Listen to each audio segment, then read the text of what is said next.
Hi students, welcome back to YouTube channel ನಮ್ಮ Vedanta S. ನಾನು ನಿಮ್ಮ maths master teacher Yashasvi sir. So ಇವತ್ತಿನ ವಿಡಿಯೋದಲ್ಲಿ ಒಂದು ಸ್ಟೂಡೆಂಟ್ಸಿಗೆ, ನಮ್ಮ ಕರ್ನಾಟಕ SSLC ಸ್ಟೂಡೆಂಟ್ಸಿಗೆ, ಎಸ್ಪೆಷಲಿ ಕರ್ನಾಟಕದವರಿಗೆ ಮಾತ್ರ ನಮ್ಮ ಮ್ಯಾಥ್ಸ್, ಗಣಿತ ಅಂದರೆ ಕಬ್ಬಿಣದ ಕಡಲೆ ಅಂತ, ಅಂದರೆ ತುಂಬ ಟಫೆಸ್ಟ್ ಸಬ್ಜೆಕ್ಟ್ ಅಂತ ಅನ್ಕೊಂತಾರೆ. ಜೊತೆಗೆ ಹಂಗೆ ಅನ್ಕೊಳ್ಳೋದ್ರಲ್ಲೇ ಅವ್ರು ಅರ್ಧ ಫೇಲ್ ಆಗಿಬಿಟ್ಟಿರ್ತಾರೆ. ಇನ್ನು ಫೈನಲ್ ಎಕ್ಸಾಮ್ ಆದಮೇಲೆ ರಿಸಲ್ಟ್ ಬರೋ ತನಕ ಕಾಯೋದೇ ಬೇಡ. ಸೊ ಹಂಗೆ ಅನ್ಕೊಂಡೇ ಅದು ನನಗೆ ಕಷ್ಟ ಅನ್ಕೊಳ್ಳೋದ್ರಲ್ಲೇ ಅರ್ಧ ಫೇಲ್ ಆಗಿರ್ತಾರೆ. ಸೊ ನಮ್ಮ ಕರ್ನಾಟಕ ಸ್ಟೂಡೆಂಟ್ಸು ಯಾಕೆ ಮ್ಯಾಥ್ಸಲ್ಲಿ ಫೇಲ್ ಆಗ್ತಾರೆ ಅನ್ನೋದ್ರ ಬಗ್ಗೆ ಈ ವಿಡಿಯೋಲಿ ಕ್ಲಿಯರಾಗಿ ಎಕ್ಸ್ಪ್ಲೇನ್ ಮಾಡಿದ್ದೀನಿ. ಸೊ ಈ ವಿಡಿಯೋನ ಸ್ಕಿಪ್ ಮಾಡ್ದಲ್ಲೇ ನೋಡಿ, ಎಲ್ಲರಿಗೂ ಶೇರ್ ಮಾಡಿ, ಜೊತೆಗೆ ನಮ್ಮ ಚಾನಲ್ನ ಸಬ್ಸ್ಕ್ರೈಬ್ ಮಾಡ್ಕೊಳ್ಳೋದನ್ನು ಮಾತ್ರ ಮರಿಬಾರ್ದ್ಬಿಡಿ. So let's start. Why students fail in SSLC maths exam? ಯಾಕೆ ಫೇಲ್ ಆಗ್ತಾರೆ? ಏನು ಪ್ರಾಬ್ಲಮ್ ಏನು? Students ignore ninth basics.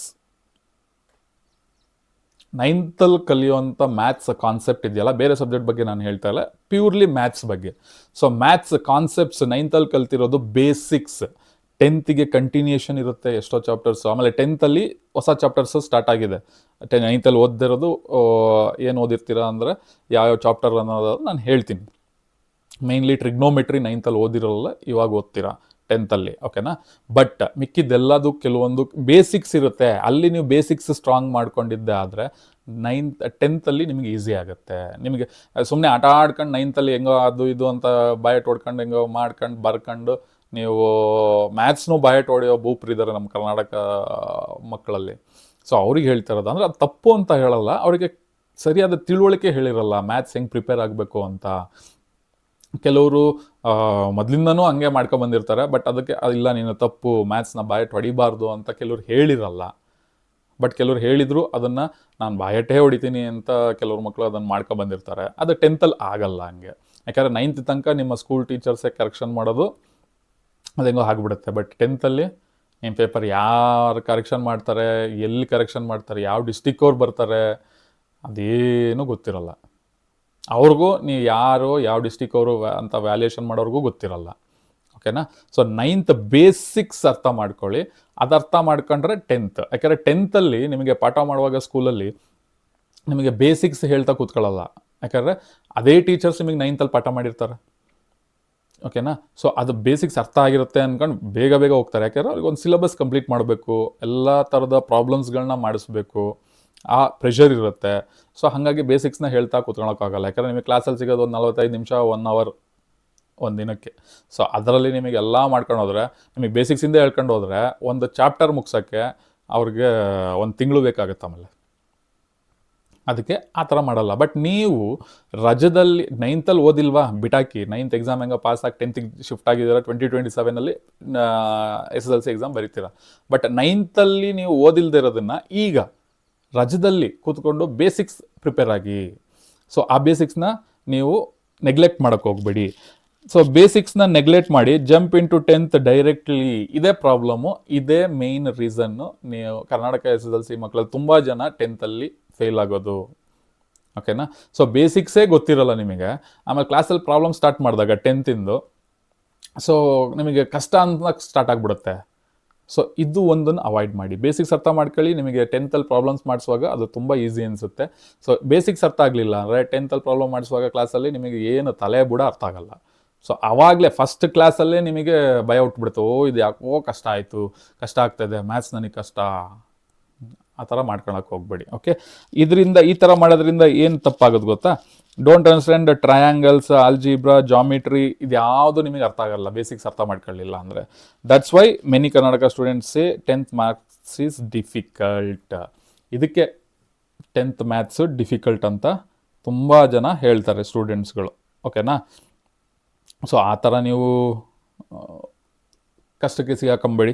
ಯಾಕೆಂದರೆ ಬೇಸಿಕ್ಸ್ನ ಅರ್ಥ ಮಾಡ್ಕೊಳ್ಳಿ. ಇನ್ನೂ ಟೈಮ್ ಇದೆ, ಓಕೆನಾ? ನೆಕ್ಸ್ಟ್ ಒಂದು real analysis. 80% of 10th maths depend on 9th. ಅದೆಲ್ಲರಿಗೂ ಗೊತ್ತಿರಲಿ, ಓಕೆ? ಇದನ್ನು ಟೀಚರ್ಸ್ಗಳು ಹೇಳಿರ್ತಾರೆ ಕ್ಲಾಸಲ್ಲಿ ಹೆಚ್ಚು ಕಮ್ಮಿ, ಬಟ್ ಸ್ಟೂಡೆಂಟ್ಸ್ ನೆಗ್ಲೆಕ್ಟ್ ಮಾಡಿರ್ತಾರೆ. 80% of the 10th maths is from 9th basis, okay, basics, ninth ಬೇಸಿಕ್ಸಿಂದನೇ ಬರೋದು, ಅದು ಕಂಟಿನ್ಯೂಷನ್ನೇ ಇರುತ್ತೆ. 80% ನೀವು ನೈನ್ತಲ್ಲಿ ಕ್ಲೀನಾಗಿ ಓದಿದ್ದಾದ್ರೆ ಅಥವಾ ನೈನ್ತ್ ಬೇಸಿಕ್ಸ್ ಕ್ಲೀನಾಗಿ ಅರ್ಥ ಮಾಡ್ಕೊಂಡಿದ್ದಾದ್ರೆ 10th ನೀವು ಮ್ಯಾಥ್ಸಲ್ಲಿ ಕಷ್ಟಪಡೋಂಥದ್ದೇ ಇರಲ್ಲ. ನಿಮಗೂ ಕಷ್ಟ ಆಗಲ್ಲ, ನನಗೆ ಮ್ಯಾಥ್ಸ್ ಅಂದರೆ ತುಂಬ ಕಷ್ಟ, ಅವೆಲ್ಲ ಬೇಡವೇ ಬೇಡ. ಕೆಲವರು ಹೇಳ್ತಾರೆ ಈ ಹಿಂದಿ ಮಾರ್ಕ್ಸ್ ಬ್ಯಾನ್ ಆಗಿಬಿಡ್ತು, ನಿಮ್ಮ ಅಭಿಪ್ರಾಯ ಏನು ಅಂತ ಕೇಳಿದ್ರೆ ಇನ್ಸ್ಟಾಗ್ರಾಮಲ್ಲೆಲ್ಲ ವೈರಲ್ ಆಗುತ್ತೆ, ಸೋಷಿಯಲ್ ಮೀಡಿಯಾದಲ್ಲಿ. ಸೊ ಹಿಂದಿ ಮಾರ್ಕ್ಸ್ ಬ್ಯಾನ್ ಆಯಿತು, ಓಕೆ, ಅದ್ರ ಜೊತೆಗೆ ಮ್ಯಾಥ್ಸು ಬ್ಯಾನ್ ಆಗಿಬಿಡ್ಲಿ ಅಂತ ಸುಮಾರು ಜನ ಸ್ಟೂಡೆಂಟ್ಸ್ ಹೇಳ್ತಾರೆ. ಯಾಕೆಂದರೆ ಅದು ಕಷ್ಟ ಅನಿಸುತ್ತೆ. ಮ್ಯಾಥ್ಸ್ ನಿಮಗೆ ಕಷ್ಟ ಅಲ್ವೇ ಅಲ್ಲ, ಈಸಿ. ಬೇಸಿಕ್ಸ್ನ ಅರ್ಥ ಮಾಡ್ಕೊಳ್ಳಿ. ಓಕೆ, ಪಾಲಿನಾಮಿಯಲ್ಸ್ ಡೈರೆಕ್ಟ್ ಕಂಟಿನ್ಯೂಷನ್ ಇರುತ್ತೆ, ನಿಮಗೆ 9th ಓದಿರ್ತೀರ. Then triangles, base of similarity, then linear equations, ಅದೇ ಚಾಪ್ಟರ್ಸ್ ಎಕ್ಸ್ಟೆಂಡ್ ಆಗಿ ಲೆವೆಲ್ ಅಪ್ ಆಗಿರುತ್ತೆ 10th. ಜಾಮಿಟ್ರಿ ಸೇಮ್ ಲಾಜಿಕ್ ಇರುತ್ತೆ ಜಾಮಿಟ್ರಿಲಿ, ಅದನ್ನು ಅರ್ಥ ಮಾಡ್ಕೊಳ್ಳಿ. 80% ಆಫ್ ದ ಮಾರ್ಕ್ಸ್ ಅಥವಾ 80% of the 10th syllabus 9th carry ಆಗಿರುತ್ತೆ, ಕಂಟಿನ್ಯೂಷನ್ ಇರುತ್ತೆ. ಅದಕ್ಕಿಂತ ಒಂದು ಲೆವೆಲ್ ಅಪ್ ಇರುತ್ತೆ. ಒಂದು ಲೆವೆಲ್ ಅಪ್ ಇದ್ದಾಗ ನೀವು ಬೇಸಿಕ್ಕೇ ಅರ್ಥ ಮಾಡ್ಕೊಳ್ಳಿಲ್ಲ ಅಂದರೆ ಈ ಲೆವೆಲ್ ಅಪ್ ಆದಾಗ ನಿಮಗೆ ಪ್ರಾಬ್ಲಮ್ಸ್ ಎಲ್ಲ ಅರ್ಥ ಆಗುತ್ತೆ. ಯೂಶ್ವಲಿ ಕಷ್ಟ ಅನಿಸುತ್ತೆ, ಕರೆಕ್ಟಾ? ಸೊ ಆ ತಪ್ಪನ್ನ ನೀವು ಮಾಡೋಕ್ಕೆ ಹೋಗ್ಬಿಡಿ. ಓನ್ಲಿ ನ್ಯೂ ಇನ್ 10th, ನೀವು 10th ಹೊಸದಾಗಿ ಏನಾದ್ರು ಕಲಿತೀರಾ ಅನ್ನೋದಾದರೆ ಒಂದು ಸ್ವಲ್ಪ 9th ಸ್ವಲ್ಪ ಬೇಸಿಕ್ ಇರುತ್ತೆ, ಜಾಸ್ತಿ ಇಂಟ್ರೊಡಕ್ಷನ್ ಇರೋಲ್ಲ. ಹೊಸದಾಗಿ ಕಲಿತೀರಾ ಅಂದರೆ 9th ಟ್ರಿಗ್ನೋಮೆಟ್ರಿ ಬಗ್ಗೆ ನಿಮಗೆ ಒಂಚೂರು ಕಾನ್ಸೆಪ್ಟ್ಸೇ ಇರಲ್ಲ. ದೆನ್ ಕ್ವಾಡ್ರಾಟಿಕ್ ಈಕ್ವೇಷನ್ಸ್ ಬಗ್ಗೆ ಒಂದು ಸ್ವಲ್ಪ ಲಿಮಿಟಾಗಿ ನಿಮಗೆ ಬೇಸಿಕ್ಸ್ ಇರುತ್ತೆ. ಅರ್ಥಮೆಟಿಕ್ ಪ್ರೋಗ್ರೆಷನ್, ಸೊ ಇದನ್ನು ನೀವು ಹೊಸದಾಗಿ ಕಲಿತೀರಾ, ಇನ್ ಡೆಪ್ತಾಗಿ ಕಲಿತೀರಾ 10th. Okay, so actually new syllabus is only 30% ಅಥವಾ 20%. ಇನ್ನು ಮಿಕ್ಕಿದ್ದೆಲ್ಲ 70 to 80% 9th ಸಿಲೆಬಸ್ಸೇ, ಅದು ಕಂಟಿನ್ಯೂಷನ್. ಅದನ್ನು ಅರ್ಥ ಮಾಡ್ಕೊಳ್ಳಿ. ಸೊ ಇದ್ರಲ್ಲಿ ಅರ್ಥ ಆಯ್ತಾ? 10th ಕಷ್ಟನೇ ಆಗಲ್ಲ, 9th ಕಲ್ತ್ಬಿಟ್ರೆ ನಿಮಗೆ ಫಾರ್ ಎಕ್ಸಾಂಪಲ್ ಈಗ 70 to 80 ಮಾರ್ಕ್ಸ್ ನಿಮಗೆ 9th ಸಿಲೆಬಸ್ದೇ ಇರುತ್ತೆ, ಕಂಟಿನ್ಯೂಷನ್ ಇರುತ್ತೆ. ಓನ್ಲಿ 20 to 30% ಹೊಸ್ದಾಗಿ ಕಲಿತೀರಾ. ನೀವು ಹೊಸದಾಗಿ ಕಲಿಯೋ ಕಾನ್ಸೆಪ್ಟ್ಸ್, ಫಾರ್ ಎಕ್ಸಾಂಪಲ್ ನೀವು ಹೊಸದಾಗಿ ಕಲಿಯೋ ಕಾನ್ಸೆಪ್ಟ್ಸ್ ನಿಮಗೆ ಬೇಡವೇ ಬೇಡ ಅನ್ಕೊಳ್ಳಿ. 10th ನೀವು ಹೊಸದಾಗಿ ಏನು ಕಲಿತೀರಾ ಆ ಕಾನ್ಸೆಪ್ಟ್ಸ್ ನೀವು ಓದೋಕ್ಕೆ ಹೋಗ್ಬೇಡಿ. ಬೇಸಿಕ್ಸ್ 9th ಬಂದಿರುತ್ತಲ್ಲ 70 to 80%, ಸೊ ಅದನ್ನೇ ಮತ್ತೆ ರಿಪೀಟಾಗಿ ಕಲೀರಿ. ಅಲ್ಲೇ ಮಾರ್ಕ್ಸ್ ಬಂದು ಹೋಗ್ಬಿಡುತ್ತಲ್ಲ, ಯಾಕೆ ತಲೆ ಕೆಡ್ಸ್ಕೊಬೇಕು? ಕರೆಕ್ಟಾ? ಅಷ್ಟೇ, ಕಷ್ಟ ಅಂತ ಮಾಡ್ಕೊಳಕ್ಕೆ ಹೋಗ್ಬಿಡಿ ಮ್ಯಾಥ್ಸ್ನ. ನೆಕ್ಸ್ಟ್ ಸ್ಮಾರ್ಟ್ದು ಒಂದು ಸ್ಟ್ರಾಟಜಿ ಹೇಳ್ತೀನಿ ನಿಮಗೆ. ಸ್ಮಾರ್ಟಾಗಿ ಒಂದು ಸ್ಟ್ರಾಟಜಿ ಹೆಂಗೆ ಮಾಡಬೇಕು, ಇದೊಂದು ಗೇಮ್ ಚೇಂಜರ್. ಓಕೆನಾ? If going from 9th to 10th must master these 5 chapters. Polynomials ಬಗ್ಗೆ ಬೇಸಿಕ್ಸ್ ಕ್ಲೀನಾಗಿ ಸ್ಟ್ರಾಂಗ್ ಆಗಿರಲಿ. Triangles, linear equations, surface area and volume, statistics, ಇದಿಷ್ಟ್ರ ಬಗ್ಗೆ ನೀವು ಬೇಸಿಕ್ಸ್ ಎಲ್ಲ ಕ್ಲೀನಾಗಿ ಕಲ್ತ್ಕೊಳ್ಳಿ. ಓಕೆ, ನಿಮಗೆ ಸ್ಟ್ಯಾಟಿಸ್ಟಿಕ್ಸಲ್ಲಿ ಮೀನ್ ಮೀಡಿಯನ್ ಬಗ್ಗೆ 9th ಇದೆ ಅನಿಸುತ್ತೆ. ಅದಾದಮೇಲೆ ಇಲ್ಲಿ ಮೀನ್ ಮೀಡಿಯನ್ ಮೋಡ್ ಅದೆಲ್ಲ ಕಲಿತೀರಾ 10th. ಅದಕ್ಕೆ ಹೇಳಿದ್ದು ಈ 70 to 80% 9th ಬರುತ್ತೆ. ನೀವು 9th ನೆಗ್ಲೆಕ್ಟ್ ಮಾಡಲೇಬೇಡಿ.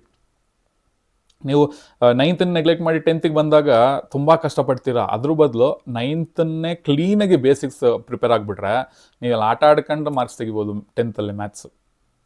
ತಲೆ ಕೆಡಿಸ್ಕೊಳ್ಳೋದೇ ಇರಲ್ಲ. ಇಲ್ಲಿ ಹೊಸ ಚಾಪ್ಟರ್ಸ್ ಏನಿದೆ 20 to 30% ಅದನ್ನು ನೀವು ಓದಲಿಲ್ಲ ಅಂದರೂ ಒಳ್ಳೆ ಸ್ಕೋರ್ ಬರುತ್ತೆ ಮ್ಯಾಥ್ಸಲ್ಲಿ. ಅದನ್ನು ಅರ್ಥ ಮಾಡ್ಕೊಳ್ಳಿ. If these are strong you can score 80+ easily. ಅದನ್ನೇ ನಾನು ಹೇಳ್ತಾ ಇರೋದು. ಇದು ಸ್ಟ್ರಾಂಗ್ ಆಗಿದೆ ಅಂದರೆ ನೀವು ಆರಾಮಾಗಿ ಸ್ಕೋರ್ ಮಾಡ್ತೀರಾ. ಯೋಚನೆ ಮಾಡಿ, ನೀವು 9th ಬೇಸಿಕ್ಸ್ನ ನೆಗ್ಲೆಕ್ಟ್ ಮಾಡ್ಕೊಂಡು 10th ಬಂದಿದ್ದೀರಾ. 10th ನಿಮಗೆ ಮ್ಯಾಥ್ಸ್ ಕಷ್ಟ ಮಾಡ್ಕೊಂಡು ಫೇಲ್ ಆಗಬೇಕು ಅಥವಾ ಕಮ್ಮಿ ಮಾರ್ಕ್ಸ್ ತೆಗಿಬೇಕು, ಅಥವಾ 9th ಬೇಸಿಕ್ಸ್ನ ಸ್ಟ್ರಾಂಗ್ ಮಾಡಿಕೊಂಡು ನೀವು 10th ಆರಾಮಾಗಿ ಸ್ಕೋರ್ ಮಾಡಬೇಕು ಮ್ಯಾಥ್ಸ್ನ, ಅದನ್ನು ಅರ್ಥ ಮಾಡ್ಕೊಳ್ಳಿ. ಯಾಕೆನಾ? ಸೊ ಈಗ 9th ಪಾಸ್ ಆಗಿಬಿಟ್ಟಿದ್ದೀರಾ, ತಲೆ ಕೆಡ್ಸ್ಕೊಂಬೇಡಿ. ಹೆಂಗೋ ಬಯೋಟ್ ಹೊಡೆದು ಕಾಪಿ ಹೊಡೆದು ಹೆಂಗೋ ಮ್ಯಾಥ್ಸ್ ಬರೆದು ಪಾಸ್ ಆಗಿಬಿಟ್ಟಿದ್ದೀರಾ, 10th ಬಂದುಬಿಟ್ಟಿದ್ದೀರಾ ಎಲ್ಲ ಸಬ್ಜೆಕ್ಟ್ ಪಾಸಾಗಿ. ಬಟ್ ಈಗ ಟೈಮ್ ಇದೆ, ಇನ್ನು ಜೂನ್ ತನಕ ಟೈಮ್ ಇದೆ. ಈಗ ಬೇಸಿಕ್ಸ್ ಅರ್ಥ ಮಾಡ್ಕೊಳ್ಳಿ, ಬೇಸಿಕ್ಸ್ ಕಲೀರಿ, ಮತ್ತೆ ತೆಗೀರಿ ಟೆಕ್ಸ್ಟ್ ಬುಕ್ನ, ಪ್ರಿಪೇರ್ ಆಗಿ ಬೇಸಿಕ್ಸ್ ನೋಡ್ಕೊಳ್ಳಿ, ಫಾರ್ಮುಲಾಸ್ ನೋಡ್ಕೊಳ್ಳಿ, ಸಾಕು. ಆರಾಮಾಗಿ 10th ನೀವು ಏನೇ ಬಾಯಟ್ ಹೊಡೆದಿರೋ ಸ್ವಲ್ಪನಾರು ಕಾನ್ಸೆಪ್ಟ್ಸ್ ಒಂದು ಸ್ವಲ್ಪನಾರು ನೆನಪಿರುತ್ತೆ. ಸೊ ಅದ್ರ ಮೇಲೆ ಪ್ರಿಪೇರ್ ಆಗಿ, ದಿನ 1 hour ಪ್ರಿಪೇರ್ ಆಗಿ ಸಾಕು. ಜೂನಲ್ಲಿ ನೋಡಿ ಮ್ಯಾಜಿಕ್ ಹೊಸ ಚಾಪ್ಟರ್. ನಾನು ನೈನ್ತ್ ಕ್ಲೀನಾಗಿ ಪ್ರಿಪೇರ್ ಆಗಿಬಿಡ್ತೀನಿ ರಾಜ್ಯದಲ್ಲಿ, ಸಾಕು. ಅದರಲ್ಲೇ 70-80% ಟಾಪಿಕ್ಸ್ ಕಂಟಿನ್ಯೂಷನ್ 10th ಇರುತ್ತೆ, ಅದನ್ನು ಪ್ರಿಪೇರ್ ಆಗ್ತೀನಿ. ಇನ್ನು 20-30% ಹೊಸ ಚಾಪ್ಟರ್ಸ್, ಹೊಸ ಕಾನ್ಸೆಪ್ಟ್ಸ್ ಇದೆ 10th, ಅದು ನಾನು ಕಲಿಯೋಕ್ಕೆ ಹೋಗಲ್ಲ, ನನಗೆ ಬೇಡವೇ ಬೇಡ ಅಂತ ಅಂದರೂ ಕೂಡ ನಿಮಗೆ ಒಳ್ಳೆ ಸ್ಕೋರ್ ಬಂದೇ ಬರುತ್ತೆ ಮ್ಯಾಥ್ಸಲ್ಲಿ.